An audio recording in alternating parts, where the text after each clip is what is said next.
তা না হলে কখনো হাসিনা বলতে পারে আমার বেটা খ্রিস্টানদের মেয়েকে বিয়ে করেছে, খ্রিস্টানরা হচ্ছে আহলে কিতাব। জোরে বলুন নাউজুবিল্লাহ। আহলে কিতাব থেকে সেই দিনে খারিজ হয়ে গেছে, বাতিল হয়ে গেছে যেদিনে খ্রিস্টানরা বলেছে ঈসা আল্লাহর বেটা। জোরে বলুন নাউজুবিল্লাহ। তারা যতদিন ঈমান রেখেছে যে ঈসা আল্লাহর পয়গম্বর, ততদিন পর্যন্ত তারা ছিল কি আহলে কিতাব। যেদিনে বলেছে আল্লাহর বেটা, সেদিনে বেরিয়ে গেছে। দ্বিতীয় নম্বর, খ্রিস্টানরা উপাসনা করে আল্লাহ নয়, যিশুস আর তার মা মারিয়ামের, ঈসা এবং মারিয়ামের মূর্তিতে তারা উপাসনা করে, সিজদা করে, মদ দিয়ে অভ্যর্থনা জানায়। ওই জন্যে শুনেলেন যাদের কোরআন জানা নাই আর ওই হারামখোর কানা দাজ্জাল দিকে কোরআন শোনাবেন। হাসিনা বাংলাদেশের বর্ডারে বসে বলে যাচ্ছি আল্লাহকে ভয় করো। আল্লাহর কসম, আল্লাহ থেকে বেশি পাওয়ার পৃথিবীর কারুর নাই। যতগুলো মিসাইল দেখছো, যতগুলো পরমাণু দেখছেন, পৃথিবীর 90% পরমাণু খালি রাশিয়া আর আমেরিকার কাছে আছে, বাকি 10% পৃথিবীর কাছে ছড়িয়ে আছে।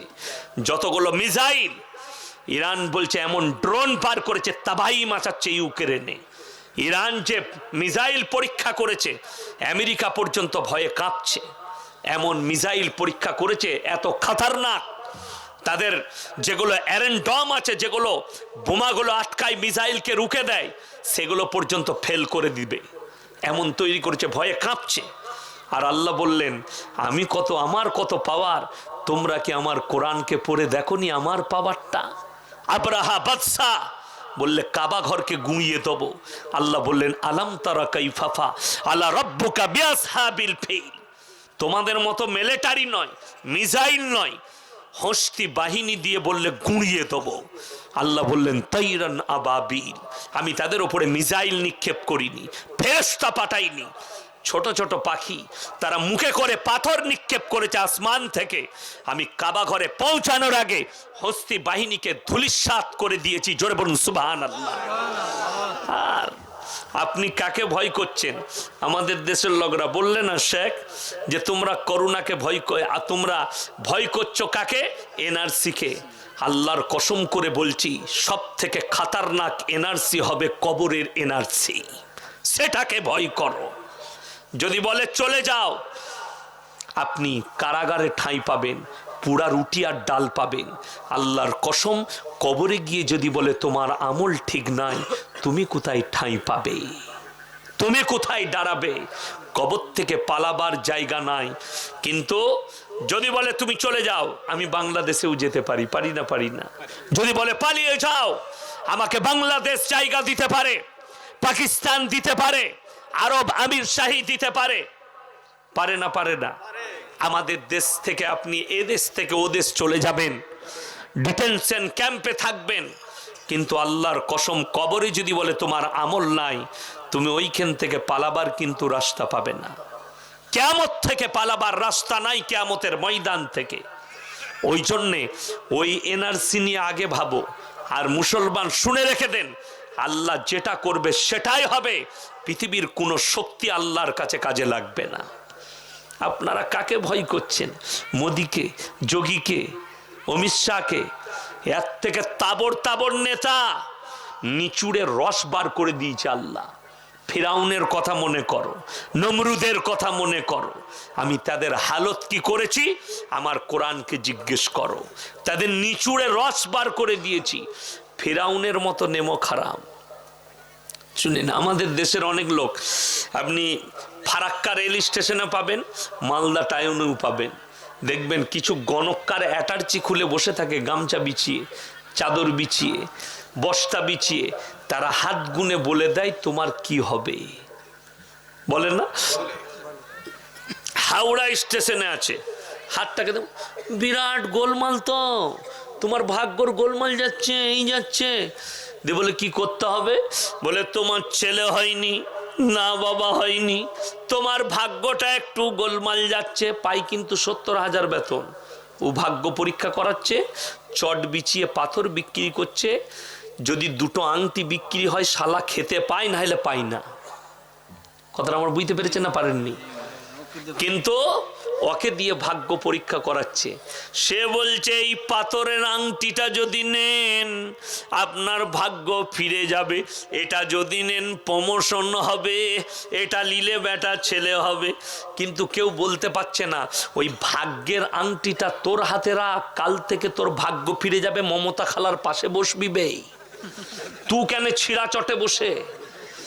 যে ভাগ্যর আংটি দিচ্ছে সে ছিঁড়া চটে, যে লিচ্ছে সে 1 লাখ বেতন। তাইলে ভাগ্য কার খারাপ? যে লিচ্ছে তার। ওই জন্য আমাদের দেশের অনেক ছেলেরা জানে না, কি বুঝলেন? মাঝে মাঝে আমাদেরকে ফোন করে জ্বলায়, কি বুঝলেন? আমাদের অনেক মেয়েরা আছে আমাদের দেশের, বলে শাশুড়িকে বশ করার তাবিজ দাও, কি বুঝলেন? হুজুরদের কাছে যায়, সে হুজুরও মার খাবে, যে তাবিজ লিবে সেও মার খাবে। নাউজুবিল্লাহ। ছি ছি ছি। তাবিজে যদি বশ করা যেত কেউ কি, তাহলে আমি জানেন কাকে বশ করতাম? মোদিজিকে। মার তাবিজ আর বশ করেলে তাহলে আমি যা বলতাম তাই শুনতো। বুঝতে পেরেছেন না পারেননি? বড় কষ্ট লাগে। অনেক ছেলেরা বলে আমাকে, সেদিনে বজবজ থেকে একজন ফোন করে বলছে, মৌলী সাহেব আপনি কি ইয়াসিন সাহেব? আমি বললাম হ্যাঁ বাবা, কি হয়েছে? ক্লাসে আছি বলো। বললে বিরাট প্রবলেম, আমি একটা মেয়েকে প্রেম করতাম, মেয়েটা ভালোবাসে না, চাইছে না। আচ্ছা কোনো তাবিজ নাই এনে দিতে পারবেন? যা টাকা লাগে দেবো। আমরা তাবিজে যদি মেয়ে আসবে তো তোর কাছে আসবে কেন? সে তো আমার কাছে আসবে। বুঝতে পেরেছেন না পারেননি?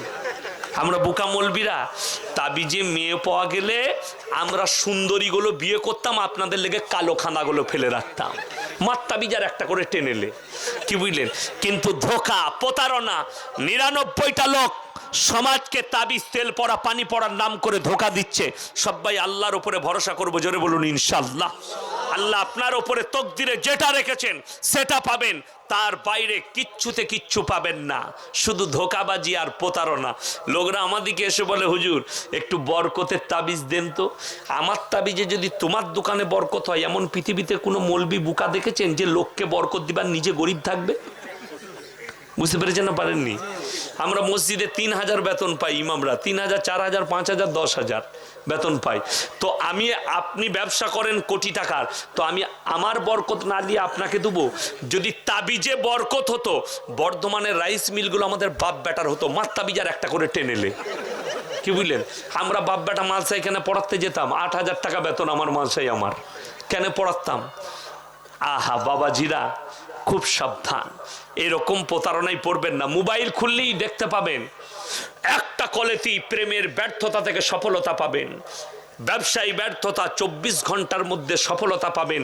কলকাতার অমুক বাবা, আমি নাম করব না কারু, কি বুঝলেন? নাম করা কত বিপদ, মুমতাজ ভাইকে জিজ্ঞেস করেন গা, কি বুঝলেন? আমি নাম করব না, আমি কিন্তু সব বলবো, ভণ্ডামি থেকে শুরু করে সব। তোমার যদি মনে হয় আমি ভণ্ড, তোমার গায়ে লাগবে, পরিষ্কার কথা। হারাম টাকা হারাম বলবো, সুদ খাওয়াটা হারাম বলবো। তুমি যদি সুদ খাও তোমার গায়ে লাগবে, নিজেকে পরিবর্তন করো। তুমি যদি তাবিজ দিয়ে মানুষকে ধোকা দাও, তুমি যদি তাবিজ বলা হও, তোমার গায়ে লাগবে। আমি তোমার তো নাম লিইনি। ওই জন্যে কলকাতার অমুক বাবা, বুঝলেন? বড় কষ্টের বিষয় কি জানেন?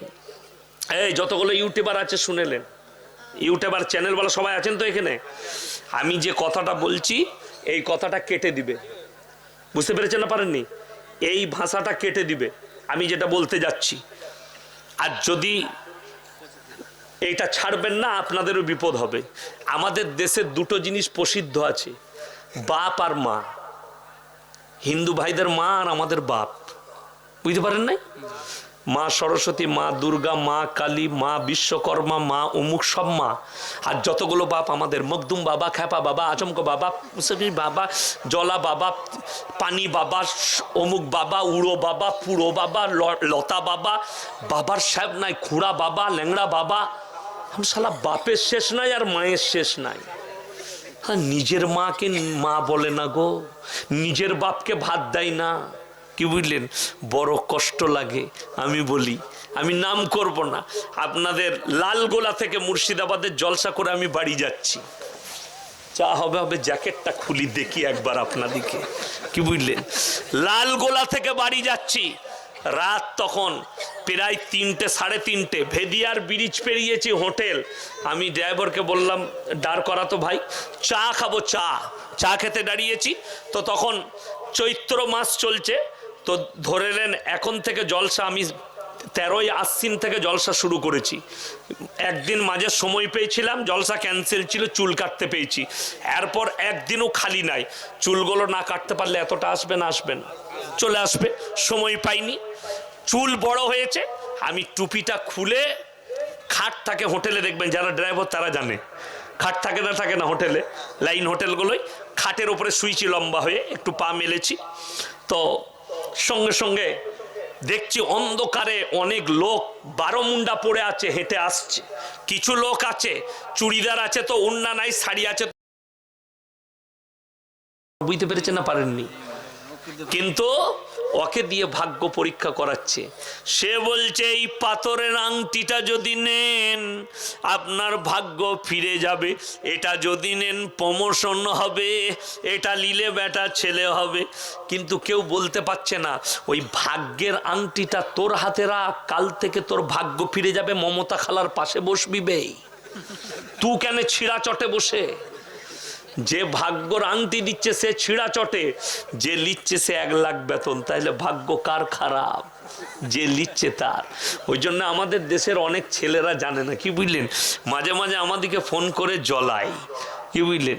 আমাদের অনেক মেয়েরা আছে আমাদের দেশের, বলে শাশুড়িকে বশ করার তাবিজ দাও, কি বুঝলেন, হুজুরদের কাছে যায়, সে হুজুরও মার খাবে, যে তাবিজ লিবে সেও মার খাবে, নাউজুবিল্লাহ। ছি ছি ছি, তাবিজে যদি বশ করা যেত কেউ কি, তাহলে আমি জানেন কাকে বশ করতাম? মোদিজিকে। মার তাবিজ আর বশ করেলে, তাহলে আমি যা বলতাম তাই শুনতো। বুঝতে পেরেছেন না পারেননি? বড় কষ্ট লাগে। অনেক ছেলেরা বলে, আমাকে সেদিনে বজবজ থেকে একজন ফোন করে বলছে, মলি সাহেব আপনি কি ইয়াসিন সাহেব? আমি বললাম হ্যাঁ বাবা, কি হয়েছে? ক্লাসে আছি বলো। বললে বিরাট প্রবলেম, আমি একটা মেয়েকে প্রেম করতাম, মেয়েটা ভালোবাসে না, চাইছে না। আচ্ছা কোনো তাবিজ নাই, এনে দিতে পারবেন? যা টাকা লাগে দেবো। আমরা তাবিজে যদি মেয়ে আসবে তো তোর কাছে আসবে কেন? সে তো আমার কাছে আসবে। বুঝতে পেরেছেন না পারেননি?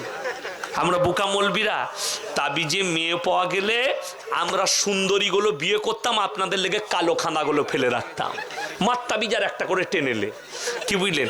কিন্তু ধোকা, প্রতারণা, 99টা লোক সমাজকে তাবিজ, তেল পড়া, পানি পড়ার নাম করে ধোকা দিচ্ছে।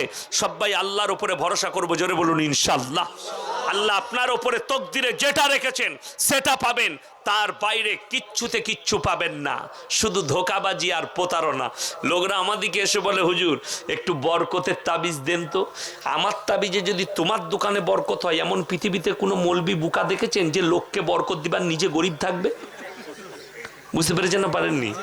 আমরা মসজিদে 3000 বেতন পাই, ইমামরা 3000, 4000, 5000, 10,000 বেতন পাই। তো আমি, আপনি ব্যবসা করেন কোটি টাকার, তো আমি আমার বরকত না দিয়ে আপনাকে দেবো? যদি তাবিজে বরকত হতো, বর্ধমানের রাইস মিলগুলো আমাদের বাপ বেটার হতো, মার তাবিজ আর একটা করে টেনেলে, কি বুঝলেন। আমরা বাপ বেটা মালসাই এখানে পড়াতে যেতাম, 8000 টাকা বেতন আমার মালসাই আমার।